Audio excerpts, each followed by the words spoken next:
Itu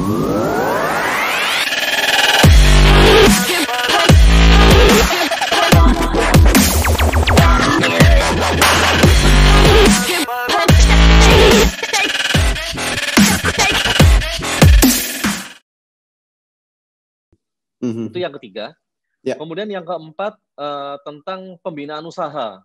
Oke. Pembinaan usaha. Jadi kami ingin pemerintah lebih sigap lagi kepada terutama untuk pembinaan usaha. Seperti kemarin ya, kami apresiasi lah Pak Jokowi meluncurkan program Kartu Prakerja gitu ya. Ini kan untuk kawan-kawan yang sudah kena PHK gitu. Betul. Nah, mungkin ada program sejenis seperti itu yang diberikan kepada UMKM, Pak. Ya. Pembinaan usaha. Kalau kami kemarin menyarankan bagaimana mungkin BUMN ya, BUMD itu bisa menjadikan kawan-kawan UMKM ini ya, karena kemarin diskusinya dalam koridor TDA, bagaimana bisa menjadikan kawan-kawan member TDA ini sebagai mitra strategisnya BUMN atau BUMD. Oke. Nah, itu yang kita kemarin dorong ke pemerintah. Dan yang terakhir, poin kelima adalah kita minta pemerintah membantu memperluas akses pasar yang dimiliki oleh UMKM. Oke. Kalau kami di TDA, kami punya, udah lama kami punya namanya program gerakan Beli TDA. Oke.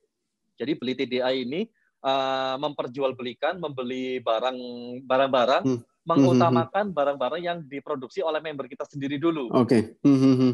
Nah, kita minta ini bisa diperluas lagi, pemerintah bisa turut hadir dalam program Beli TDA ini tadi. Gitu, Pak. Ini 5 poin itu yang kita kemarin sampaikan ke Bu Reri, dan alhamdulillah sih beliau langsung merespon ya. Ya. Apa tanggapan dan beliau? Kemudian langsung saat itu juga telepon bidang-bidang terkait supaya sangat bagus sekali. Saya kira sangat bagus sekali, responnya sangat cepat.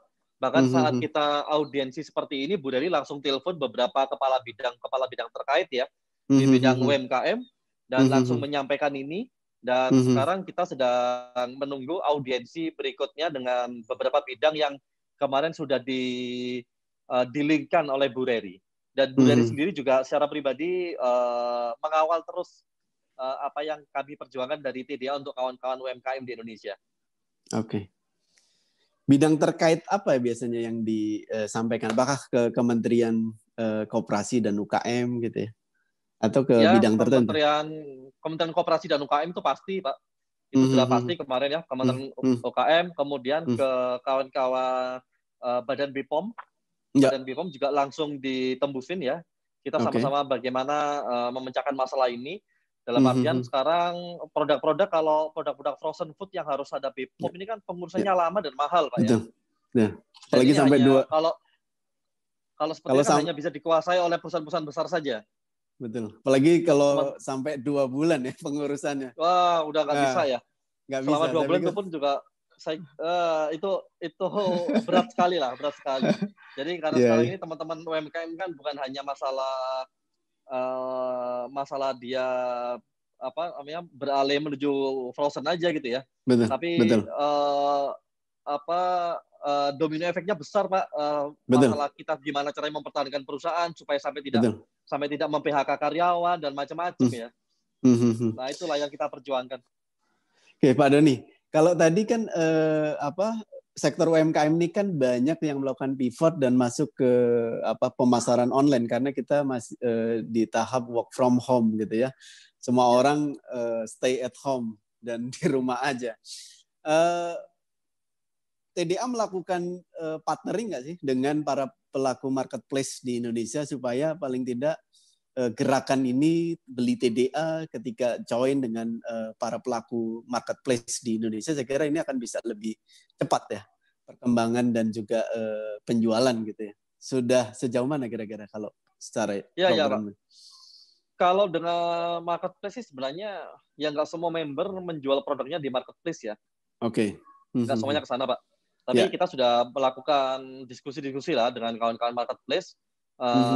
Untuk member-member yang bergerak di bidang sana, mereka sudah otomatis lah ya ke sana. Kemudian kami juga menggerakkan member-member di kami yang ada di klub internet marketers untuk membantu lebih memasarkan lagi produk-produk teman-teman member kami TDA. Selain itu kami juga bukan hanya di internal TDA saja, kami juga bekerja sama dengan kawan-kawan pelaku internet marketer ya, yang lain yang punya tools-tools yang luar biasa hebat, tools-tools yang bisa mengoptimasi produk di Facebook, di YouTube, di Google Ads, macam-macam. Ini kami saling bersinergi lah. Makanya ini gerakan juga sebenarnya gerakan menuju yang seperti saya bilang tadi, merajut optimisme Indonesia tadi. Intinya kita butuh persatuan semua pihak, Pak. Kalau sekarang ini, bagaimana kita bisa bersatu dan mengalahkan si virus ini, gitulah. Nggak bisa jalan sendiri-sendiri lagi ya. Iya. Kalau dari hasil ketok pintu dengan komunitas-komunitas yang lain, apa tanggapan dari komunitas yang lain? Ya, alhamdulillah ya, semuanya udah pasti 100% setuju banget lah. Intinya kita bagaimana bisa sama-sama sekarang ini kan sudah nggak bisa kita lagi masalah egois komunitas masing-masing atau egois pebisnis masing-masing gitu ya. Kita harus benar-benar bersinergi, berkolaborasi. Kebetulan kami juga tagline kami TDA 6 ini, kepengurusan kami TDA 6 tagline-nya adalah kolaborasi untuk negeri. Kita usung dari tahun kemarin sih sebenarnya, dan ini sangat terasa saat adanya era corona seperti ini, Pak. Ya, tepat banget ya. Kolaborasi untuk negeri. Tagline. Iya. Oke. Momentum COVID ini juga menjadi makin erat ya antar anggota, antar pengurus gitu ya. Harapan, kalau tadi ada 5 hal yang disampaikan. Harapannya ke pemerintah sendiri seperti apa, Pak Doni? Ke depan. Ya, harapan ke pemerintah sih kita nggak berharap banyak juga lah sebenarnya ya. Dalam artian nggak berharap banyak itu, kami sudah dari awal diskusi dengan kawan-kawan UMKM, kalau bisa kita jangan terlalu membebani pemerintah lah ya saat ini. Karena pemerintah pun juga punya program yang banyak yang harus pemerintah selesaikan. Justru kita harus mengubah mindset, kita bukan menjadi beban pemerintah kan, tapi kita harus bisa mensupport pemerintah nih gitu. Nah, ini mindset yang sejak awal kita tanamkan di kawan-kawan TDA. Jadi jangan lagi kita cuma sekedar bisa mengeluh ke pemerintah, tapi kita apa yang bisa kita berikan nih buat pemerintah kita supaya kita bisa sama-sama kembali ke normal, kemudian kita saling nanti setelah normal, yuk kita ngebut bareng lagi gitu. Ngebut lagi dalam bisnis gitu kan, tapi sekarang ya udah kita bergandengan tangan lagi bareng-bareng. Bagaimana kita bisa bersinergi dengan pemerintah menyelesaikan masalah ini, Pak? Kalau secara data ada nggak sih jumlah outlet yang atau bisnis yang sudah tutup gitu? Atau mereka memang masih survive tapi dengan beralih ke bisnis yang lain? Kalau sekarang ini kalau yang sampai tutup sih ya, belum ada laporan resmi lah ya, belum ada laporan resmi yang, karena kita memang nggak mendata itu, Pak. Kita nggak mendata berapa sampai toko tutup dan macam-macam. Kita lebih kepada sosialisasi seperti tadi ya, sharing knowledge tadi yang kita lebih kedepankan. Karena kalau sudah sampai urusan tutup dan macam-macam ini lebih ke urusan masing-masing nih kawan-kawan gitu ya. Betul, seperti itu, Pak.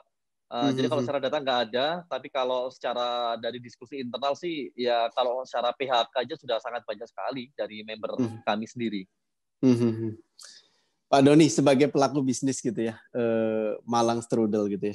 Saya salah satu konsumen kalau ke Malang selalu beli. Gitu Terima kasih, Pak. Kebetulan sering diundang seminar ke Malang gitu ya. Sering diundang seminar ke Malang.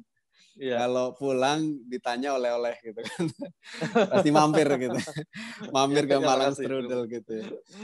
Sebagai pelaku bisnis, apa sih yang dirasakan saat ini nih? Dan apa yang harus disikapi? Saat ini mungkin yang paling dirasakan adalah ketidakpastian ya, Pak.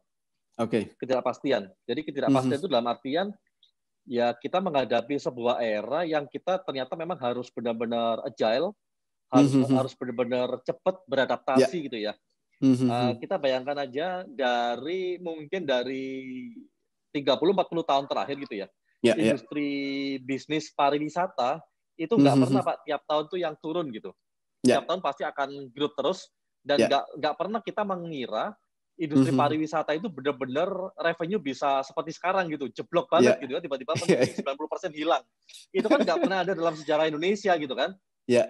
Nah, sekarang kita sudah harus berpikir gitu, intinya kita sekarang sudah mulai berpikir apapun sekarang sudah bisa terjadi gitu kan, apapun itu gitu.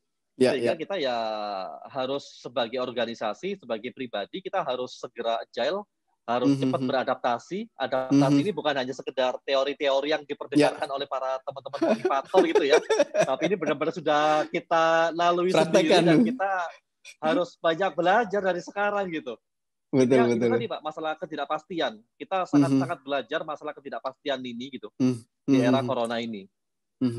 Dan ini kan juga nggak gampang ya Pak Doni, karena menghadapi situasi seperti ini, sebagai owner melakukan change gitu ya, atau sebagai leader melakukan change. Yeah.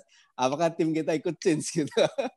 Itu juga nggak gampang. Betul, nah, itu juga betul, sangat-sangat nggak gampang Pak. Saya sendiri ya, ini pengalaman aja di Malang Strudel gitu.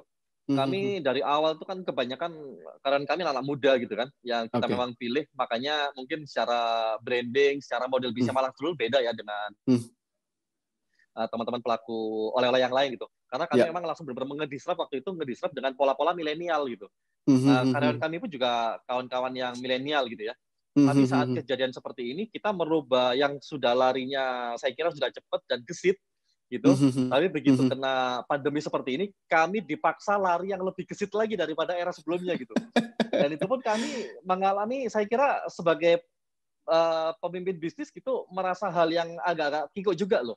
Jadi sampai saya juga berpikir, ini kami yang sudah seperti ini aja, tantangannya sebesar ini gitu ya. Apalagi kawan-kawan yang mungkin dalam organisasinya bukan didominasi oleh kawan-kawan yang lebih muda gitu ya, secara karyawan. Timnya bukan anak-anak yang muda, yang lebih gesit cara berpikirnya dan lebih adaptif gitu. Makanya ini pasti tantangan yang lebih besar lagi gitu buat teman-teman UMKM yang lain. Gitu Pak. Nah ini kan era work from home gitu ya. Sebagian UMKM juga melakukan WFH gitu ya. Sebagian mungkin ada yang aktif gitu ya.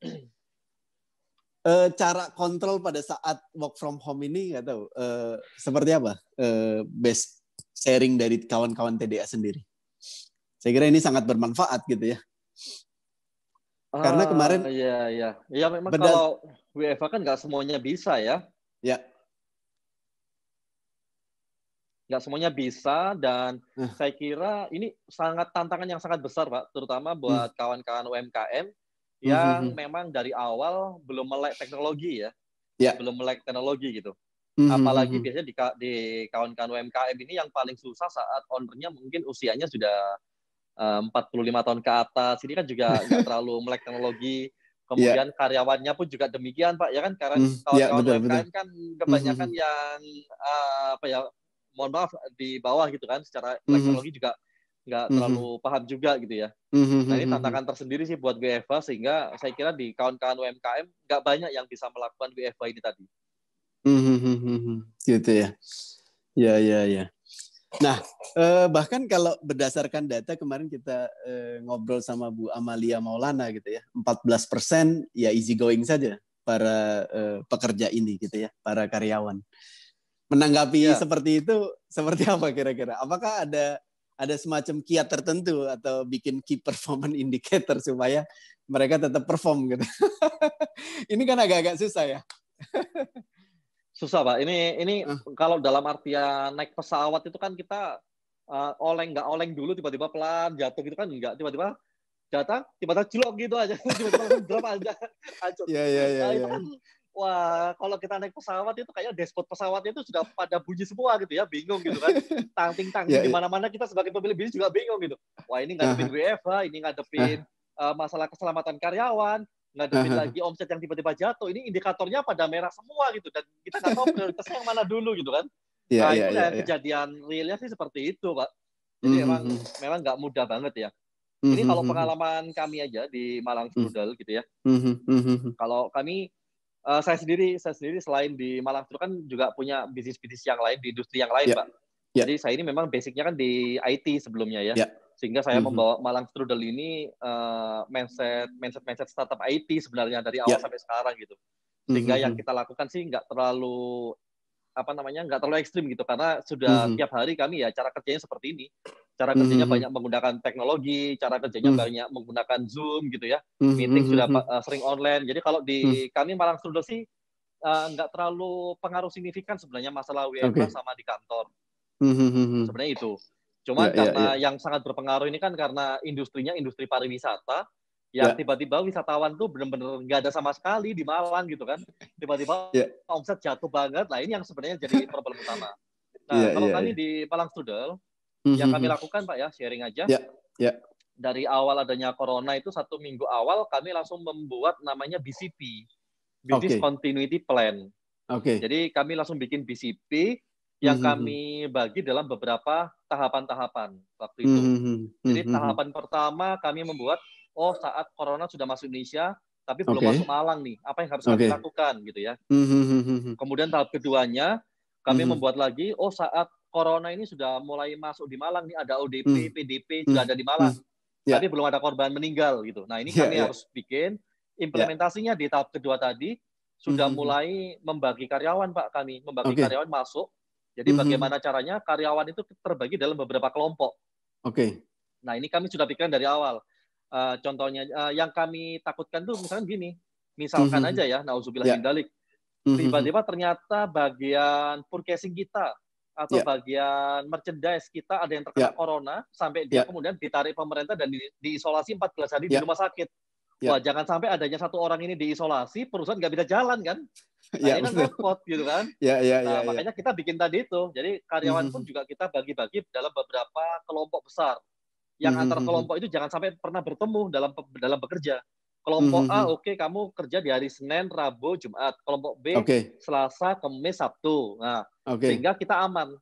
Kemudian struktur organisasi juga dibagi 2. Misalkan finance ada 2 orang. Dan 2 orang ini jangan sampai pernah saling ketemu gitu kan. Kalau misalkan satu itu sudah kena COVID, satunya lagi masih bisa backup. Nah, itu yang kita sudah planning dari awal di Malang Strudel.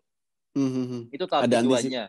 Kemudian tahap ada antisipasi. Kemudian tahap ketiganya saat PDP, ODP di Malang ada dan kemudian di Malang itu sudah ada korban meninggal.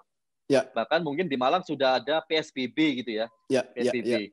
Nah ini kami harus seperti apa? Mulai harus work from home. Di work from home itu apa aja yang diatur? Menuju work from home kan juga nggak langsung 100% juga Pak ya. Jadi harus bertahap juga. Ini mungkin yang WFH pertama mungkin bagian finance nih bisa, bagian marketing nih mungkin bisa dikerjakan di rumah gitu-gitu kan, tapi nggak semuanya langsung tiba-tiba bisa gitu ya. Perlu beberapa minggu menyesuaikan itu tadi. Nah, yang terakhir adalah tahap keempat, ini saat kondisi sudah nggak terkendali. Karena kami melihat dokumen-dokumen dari luar negeri itu kayak seperti di Italia gitu ya, sampai ada penjarahan, sampai banyak mayat-mayat bergelimpangan di jalan, itu seperti apa penanganan dari kami gitu. Nah, itu jadi intinya lebih membuat planning yang detail dan strategis saja sih Pak, karena kita sama-sama nggak ngerti ini seperti apa gitu, planningnya jadi harus kuat gitu. Ini udah fase masuk ke berapa nih? 3 ya atau 2 tadi? Ini udah keempat ini. Udah keempat. Udah keempat, sudah nggak bisa kita kendalikan lagi ya secara omset. Sudah ini kita mau ngelakuin hal apapun juga nggak bisa. Iya. Pak Doni, ini kan kalau kita bagi nih dalam 1 tahun ada kuartal 1 Januari sampai Maret, kuartal 2 gitu ya. April sampai Juni. Yang paling parah ini kan kemungkinan di kuartal kedua gitu ya. Mudah-mudahan kuartal 3 dan 4 membaik gitu ya. Di Malang Strudel ini plan secara marketing sendiri seperti apa biasanya? Supaya bisa menjadi sharing buat kawan-kawan yang lain. Ya, baik. Jadi kalau kita belajar Pak ya, ini banyak juga di sharing di WhatsApp group di mana-mana itu kan ada 3 fase ya. Yang saya kira ini juga semua orang secara pribadi, secara organisasi, secara bisnis akan mengalami 3 fase ini. Fase pertama itu kan fear zone ya, fase ketakutan gitu kan. Di awal-awal dulu waktu di bulan Maret kita semuanya takut gitu karena itu tadi ketidakpastian dan macam-macam. Fase kedua adalah fase belajar, learning zone gitu ya. Kita masuk dalam fase belajar tadi, kita mempelajari habit baru orang itu seperti apa, konsumen baru itu kayak gimana, new normal itu seperti apa, dan fase ketiganya adalah fase growth ya, growth zone, sudah bertumbuh kita di sana. Ini saya kira semua orang akan mengalami 3 fase, tinggal startnya masing-masing orang ini beda-beda gitu kan. Kapan fase belajarnya, kapan fase bertumbuh gitu. Ada juga yang sampai sekarang ini masuk fase ketakutan doang loh. Sudah 2 bulan ini masih fase takut terus. Ya kan Pak? Belum fase belajar gitu. Nah, belum move on. Kami juga menyadari itu. Kami di awal belum move on. Jadi kami juga menyadari itu di Malang Strudel. Kami itu butuh waktu kurang lebih 1 bulan ya mungkin ya. 1 bulan, 1 minggu lah, 5 minggu. Kami itu dalam masa ketakutan Pak. Mhm. 5 minggu masa ketakutan. Kemudian bulan ke-6 kita sudah mulai menemukan ritme pola konsumen itu seperti apa, kami ngamatin market gitu ya. Yang kalau kami di bidang pariwisata, itu kan target marketnya mungkin 90% adalah wisatawan gitu ya. 100% lah, boleh dikatakan 100% Di luar wisatawan. Malang Dan ya saat gitu ya. wisatawan nggak ada, ya di luar Malang. Nah, akhirnya kami kemarin mengubah strategi.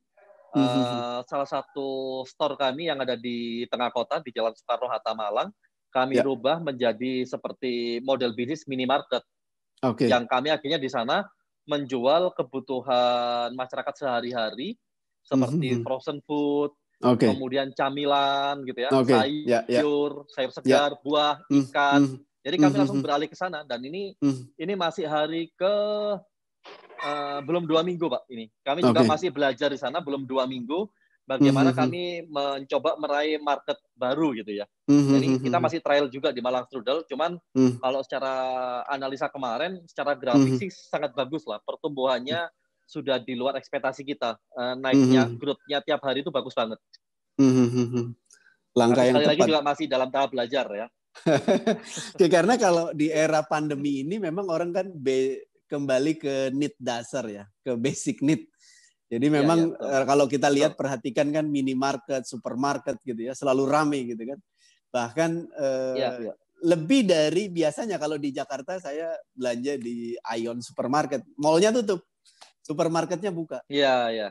Ramainya menurut saya hampir 1,5 kali dari biasanya, bahkan sampai 2 kali lipat. Ya mungkin orang jaga jarak gitu ya, jaga jarak sehingga orang enggan ke pasar, mungkin enggan ke pasar. Mereka akhirnya ke retail modern, ke pasar modern gitu ya, ke supermarket. Nah itu saya kira ini satu celah baru buat para pelaku bisnis gitu ya. Nah Pak Doni, Pak Doni kalau melihat bisnis di era pandemi ini kan satu, konsumen existing ini kan penting. Nggak tahu kalau di Malang Strudel ini apakah konsumen existing ini terdata sehingga bisa di follow up lebih lanjut untuk kita pasarkan produk baru atau produk yang sudah ada gitu ya. Pemberlakuannya seperti apa? Ya, kami sebenarnya ada strategi ke sana juga. Cuman itu mungkin tidak kita lakukan sekarang, Pak. Tidak kita lakukan sekarang gitu ya. Kalau memang sudah waktunya ke sana, karena model bisnis oleh-oleh itu kan sebenarnya unik ya. Model bisnis oleh-oleh itu bagi kami, kita bagaimana tetap menjual hanya di Malang. Dari dulu tuh banyak banget yang ingin buka di Kota Bandung, Surabaya, dan macam-macam tentang Malang Strudel. Tapi ini dalam model bisnis oleh-oleh yang oleh-oleh ini customer-nya beli karena dia pengen sesuatu experience yang baru gitu tentang Malangnya, tentang macam-macam gitu ya. Jadi bagaimana kami juga masih bertahan, Malang Strudel ini hanya bisa dibeli kalau kamu datang ke Malang gitu. Ini yang kami lakukan sampai sekarang, tetap dengan strategi itu menjaga eksklusivitas produk supaya tetap DNA-nya adalah produk oleh-oleh dari Malang. Sehingga kami juga tidak menjual online, kami tidak ini gitu ya. Sehingga kami berharapnya sekarang sih semoga aja lah berpikiran positif, konsumen itu makin kangen dengan rasanya Malang Strudel, sehingga nanti saat PSBB sudah dibuka pada nyerbu Malang Strudel nih gitu kan sekarang. Apa yang kita lakukan sekarang ya cuma sekedar masalah bertahan saja dulu. Iya. Pak Doni, salah satu hasil riset yang dilakukan oleh lembaga riset, memang orang setelah PSBB ini atau setelah pandemi ini salah satunya adalah kangen dengan jalan-jalan gitu. Kangen dengan jalan-jalan. Dia akan melakukan wisata. Dia akan ya. Itu dengan satu catatan, Pak ya. Dengan satu catatan daya belinya nggak turun. Orang masih punya duit yang spending wisata itu. Iya. Kalau kami ada sama aja juga kan. Pak Doni, sebagai pengusaha gitu ya, pengelolaan keuangan ini kan sangat harus sangat rinci, detail, cash flow orientasi, hal-hal yang nggak perlu ya kita tidak keluarkan gitu ya. Apa sih kiatnya buat para pelaku bisnis di Indonesia? Ya, kalau kita sebagai pelaku bisnis, pastinya semua pengusaha itu kan harus detail dengan angka sebenarnya ya. Kita harus benar-benar cermatin angka-angka lah, sekecil apapun. Ini bukan masalah besar kecilnya, tapi kita cermatin 1 rupiah pun tuh kita cermatin gitu kan, Pak. Iya. Kalau kita sebagai pengusaha gitu ya. Makanya apalagi di era sekarang gitu ya, kita kalau saya sendiri di Strudel kita bikin beberapa instruksi-instruksi ke kawan-kawan lah. Intinya kalau secara teori bagaimana kita memperlambat uang keluar dan mempercepat uang masuk aja sudah. Itu kita terapkan ke semua bidang ya. Bagaimana caranya mereka implementasi dengan eksekusi masing-masing gitu. Tapi kalau secara umumnya ya kita terapkan itu tadi. Bagaimana mempercepat uang masuk dan memperlambat uang keluar. Iya. Secara simpelnya itu, Pak. Iya. Yang kita harus lakukan. Oke. Tapi ada pemberlakuan khusus nggak sih? Secara rinci memang menginstruksikan kepada seluruh tim ya harus cutting cost lah gitu. Iya, semuanya. Semuanya kita memang ya cutting cost semuanya ya dalam perusahaan. Jadi ya kalau kami di Malang Strudel sih dari bulan Maret itu kita sudah langsung sosialisasi kepada semua karyawan. Karena Maret itu kan banyak kawan-kawan pebisnis UKM yang belum aware sih Pak sebenarnya dengan corona kan ya. Di bulan Maret ya. Di bulan Maret itu kan masih banyak yang menggampangkan nanti dulu lah. Baru di kisaran akhir bulan Maret itu sudah mulai pada kerasa tuh, ya kan. Nah kalau kami di internal itu dari awal ada pengumuman COVID itu sudah masuk Indonesia, kita langsung sudah melakukan antisipasi di Malang Strudel, terutama di karyawan gitu. Kita sudah bilang ke karyawan, mungkin ini adalah bulan ini mungkin adalah gaji normal terakhir kamu gitu. Gaji normal terakhir yang kami harap kamu juga semuanya harus siap ya. Semuanya harus siap fokus pada bahan-bahan makanan pokok saja. Jangan ngomongin pengeluaran sekunder atau malah tersier. Ya. Jangan lagi ngomongin masalah beli baju lebaran, ngomongin masalah wisata macam, jangan dulu. Jadi kita langsung sosialisasi itu Pak di internal. Karena kami langsung ngomong ini kayaknya akan jadi gaji normal terakhir kalian gitu. Nanti mungkin bulan April kita sama-sama nggak ngerti loh, sama-sama nggak ngerti. Tapi kalau secara perusahaan kemudian nggak mampu bayar normal, kalian juga harus siap gitu kan. Yang penting bagaimana kita saling backup dalam keluarga besar kita gitu ya. Saling backup, bagaimana kita nggak sampai kelaparan gitu. Jadi kita sudah berpikir ekstrim seperti itu. Ya, sangat strategis. Pak Doni, kalau dari sisi konsumen nih, ini kan sebagian tadi ada yang sudah pivot gitu ya, Malang Strudel gitu ya, dengan menjual berbagai aneka kebutuhan. Kalau dari sisi konsumen, cara yang pas, tindakan yang pas gitu. Biasanya kan orang di-scan dulu, suruh cuci tangan dulu dan lain sebagainya. Di Malang Strudel sendiri, proses untuk konsumen seperti apa? Supaya mereka aman. Sama Pak, kalau itu kan sudah jadi kewajiban lah kalau sekarang ya.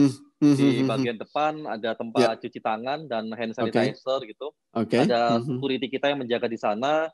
Kemudian di dalam juga, kalau di Strudel itu kan biasanya apalagi kalau di weekend gitu ya, antrian itu sangat luar biasa. Bisa ratusan orang gitu ngantri di depan kasir gitu. Nah, sekarang kita harus dengan pembiasaan yang baru, di depan kasir kita kasih jarak-jarak social distancing gitu, physical distancing. Kemudian kita juga menghitung luasan outlet kita dan menyarankan ada jumlah maksimal yang bisa masuk ke dalam toko, Pak. Sekarang ini di Soekarno-Hatta, jumlah konsumen yang bisa masuk itu hanya kurang lebih kalau nggak salah 15-20. Jadi kalau lebih dari 20, mohon maaf harus ngantri di depan dulu sebelum bisa masuk. Nah, kita sudah melakukan langkah-langkah seperti itu ya. Kemudian barang masuk, barang yang kita kirim pun juga semuanya melalui standar kebersihan lah yang sudah dianjurkan sama pemerintah. Dan itu juga membuat konsumen lebih nyaman gitu ya. Merasa safe ya. Ya. Proyeksi, kalau prediksi nggak tahu. Kalau tadi kan ada business continuity plan gitu ya. Plan akan growth itu dalam kacamata Pak Doni itu kira-kira kapan sih gitu? Karena kita saling pengen tahu juga sebenarnya. Sebagai pelaku bisnis tentunya kan kapan sih nih masa selesainya dan masa kita puasanya dan growth-nya itu kapan gitu? Dalam kacamata Pak Doni itu kapan kira-kira? Kalau kita dulu Pak, ya dulu kan ya saya bilang tadi itu kita sama-sama nggak ngerti nih corona itu bakalan seperti apa di Indonesia gitu ya. Awal-awal Maret banyak prediksi pandemi puncaknya di pertengahan bulan April. Mei sudah selesai gitu kan. Kemudian ya. yang kedua planningnya ternyata Mei masih Lebaran, mungkin ada lagi. Jadi nanti Juni itu mungkin puncaknya pandemi gitu ya, puncaknya sehingga Juli. Kita juga awalnya berpikir pendek-pendek seperti itu, sehingga di awal-awal sempat toko Malang Glory tutup semuanya gitu. Karena kita berpikir, oh ini kayaknya jangka pendek, yang dimana kita tutup dulu sementara, kemudian nanti akan buka lagi gitu kan. Nah, setelah kita melihat yang tadi saya bilang fase belajar tadi, kita memperhatikan sepertinya dunia ini sudah berubah gitu loh. Meskipun nanti corona selesai, ini pasti akan ada new normal gitu ya, sesuatu yang berubah. Makanya kita sudah nggak lagi berharap kapan ini akan selesai, kapan ini akan puncak, kapan ini omset akan growth, sudah nggak berpikir itu lagi, Pak. Intinya kita sudah harus bisa move on secara pemikiran, kita bakalan mengalami seperti ini akan masanya yang panjang. Sehingga bagaimana sekarang menyesuaikan kondisi bisnis kita sekarang, secepatnya menyesuaikan dengan habit orang-orang yang sekarang gitu. Habit masyarakat baru yang sekarang new normal tadi sudah. Gitu. Jadi kita sudah nggak berpikir lagi, wah bentar lagi akan pandemi selesai, kita akan menuju ke normal. Sudah nggak berpikir itu lagi sekarang. Sudah selesai lah, kita sudah move on dengan cara pikir baru. New normal seperti apa sih yang kira-kira yang bertahan nih pada saat pandemi dan setelah pandemi ini? Kira-kira kenormalan baru seperti apa yang ditangkap? Ya, new normal baru itu kan intinya sekarang orang-orang pasti akan lebih aware terhadap kesehatan ya. Itu sudah pasti. Semuanya pada ketakutan itu.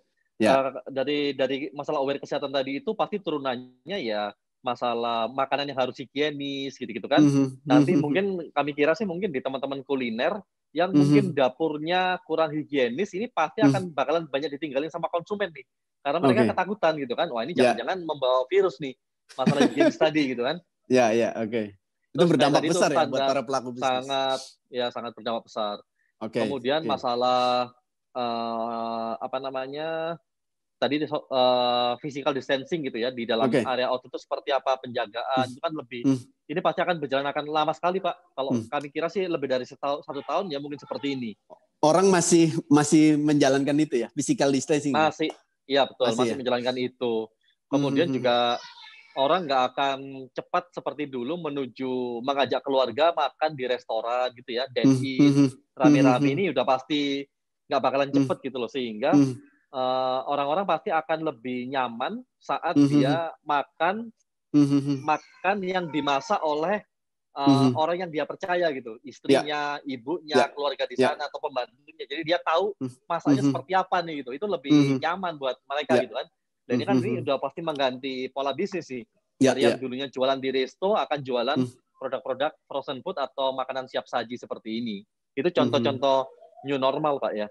Kalau di bidang pariwisata, kemarin diskusi dengan kawan-kawan dari Kementerian Pariwisata juga, ada beberapa prediksi-prediksi yang mereka keluarkan juga gitu. Salah satunya ya mungkin akan dalam waktu dekat ini saat PSBB sudah dibuka gitu ya, mungkin sampai 1-2 tahun ke depan itu tempat-tempat wisata yang justru banyak dikunjungi adalah tempat-tempat wisata yang menawarkan service private. Jadi bukan lagi masalah bergerombol banyak orang gitu. Bukan seperti itu, contohnya aja ya. Salah satunya mungkin keluarga ini berwisata dengan menyewa sebuah villa yang private buat keluarganya dia sendiri. Dia saling tahu siapa aja yang ada di tempat komplek wisata kecil tadi itu, siapa aja yang dia pastikan dia di sana tidak membawa virus gitu kan. Kalau kita mungkin sekarang di tempat wisata seperti di pantai, di apa yang ramai banget, nah ini kan potensi virusnya gede.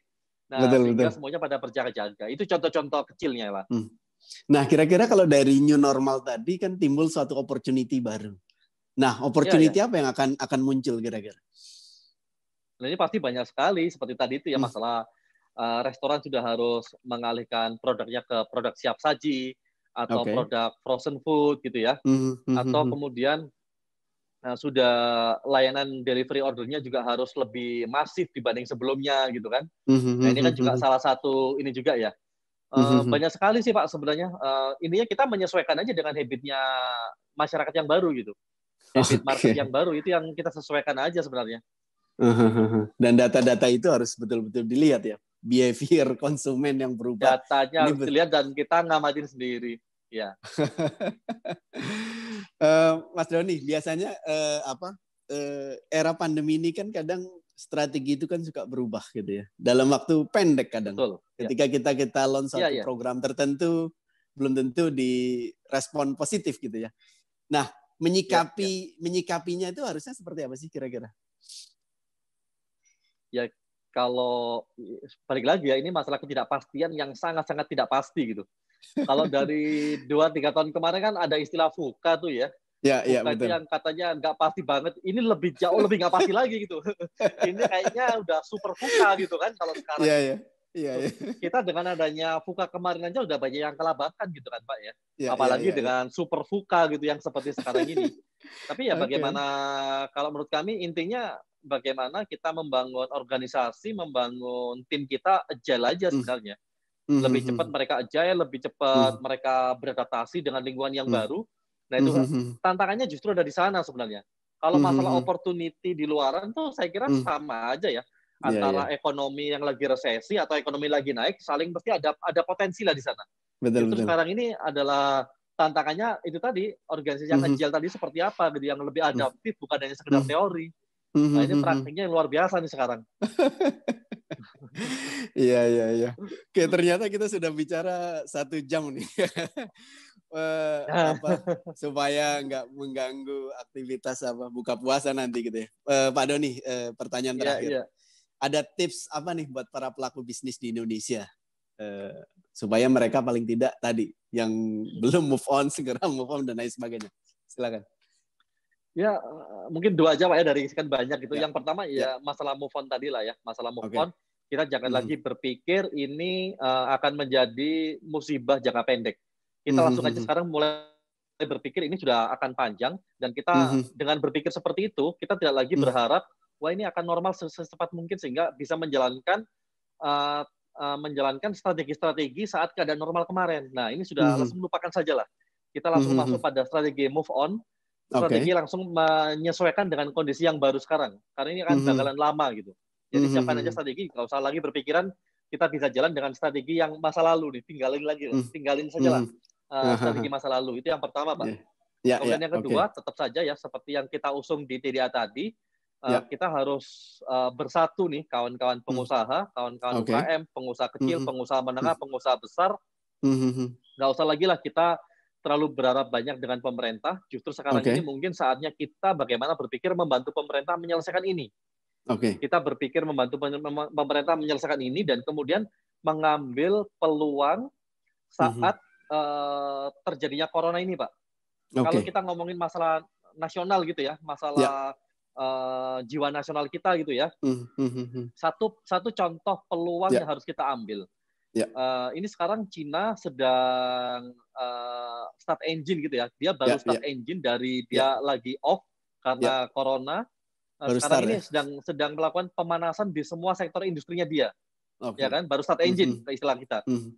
Dari start engine-nya Cina itu mungkin produk-produknya banyak yang nggak bisa mereka ekspor sampai ke Indonesia gitu kan. Mereka mungkin masih mengalami penyesuaian dengan memproduksi market dalam negerinya dia sendiri. Nah ini mungkin kalau secara prediksi kita mungkin bisa jadi sampai bulan Desember nanti gitu ya, 6 bulan Mas Yan. Nah 6 bulan ini kan sebenarnya peluang Pak bagi kita industri dalam negeri gitu ya. Peluang apa-apa yang belum bisa diimpor dari Cina, yuk kita segera perkuat lini industri di sini gitu. Sehingga saat nanti kita punya waktu 6 bulan, industri kita ini kuat, bisa jadi produk Cina nggak sampai masuk Indonesia lagi. Nah itu salah satu contoh yang kita bikin nanti gerakan merajut optimisme Indonesia. Siap support.